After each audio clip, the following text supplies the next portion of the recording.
Que vous soyez débutant ou de niveau intermédiaire en JavaScript, vous savez forcément un jour utiliser le console.log pour afficher un message à la console. Et aujourd'hui, dans la vidéo du jour, je vais vous apprendre à utiliser d'autres méthodes qui font la même chose que le console.log, en gros des méthodes presque similaires, mais qui le font, on va dire, nettement un peu mieux. En gros, c'est quelque chose de vraiment différent. Et on va commencer notre apprentissage en démarrant sur la première fonction qui est le count. Supposons que là, nous avons une boucle et nous voulons savoir combien de fois est-ce que l'élément i a été appelé dans la boucle. Je sais, ça apparaît pas trop parlant pour l'exemple, mais ça, c'est quelque chose que vous pourrez utiliser plus tard pour savoir combien de fois une fonction a été appelée. Donc, pour savoir combien de fois l'élément i a été appelé, on fait un console.count à l'intérieur de la boucle. Et là, je me suis trompé. Au lieu de array.length, je vais définir une taille. Et si j'enregistre ça, il me dit que le i a été appelé 5 fois au niveau de la console. C'est quelque chose de très pratique que vous pourrez utiliser plus tard pour savoir combien de fois est-ce qu'une fonction a été appelée ou je sais pas quoi. Dans la même gamme, on a le suivant qui est le console.error. Je vais définir ici deux variables. Je vais définir la variable a qui est égale à 1, la variable b qui est égale à 2. Et ce que je vais faire, je vais lui dire que si a est égal à b, si a et b ont les mêmes valeurs, alors tu ne retournes rien. Et dans le cas contraire, tu retournes un message d'erreur à la console en mettant un console.error et à l'intérieur, je vais lui dire ceci est une erreur.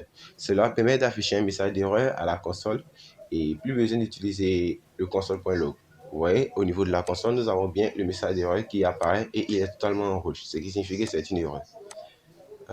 Pour ceux qui viennent de commencer JavaScript, l'écriture que je viens de faire est similaire à celle-là. En gros, j'ai fait un if a égale à b, else un console.error de ceci est une erreur.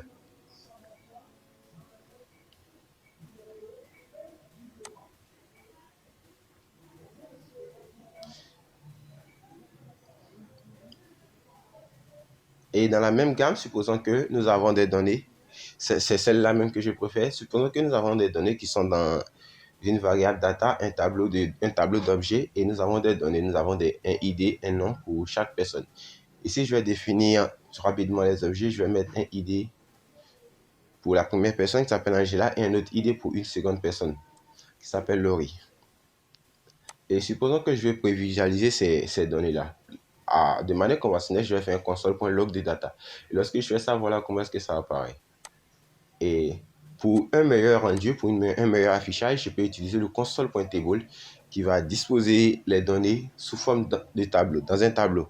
Cela est plus rapide et ça facilite la vue. Donc, si je fais un console.table, on voit qu'au niveau de la console, il les affiche dans un tableau et la lecture est beaucoup plus facile. On arrive à bien identifier les éléments rapidement. Dans la même série, je pense qu'il reste la dernière qui est le console.warm qui permet d'afficher un message d'alerte au niveau de la console.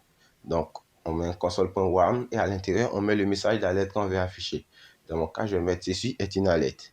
Donc, si je fais ça que j'actualise au niveau de la console, j'ai bien mon ceci est une alerte. Eh bien, merci d'avoir suivi la vidéo. Et si la vidéo vous a plu, n'hésitez pas à vous abonner pour d'autres futurs tutos. Ok, ciao!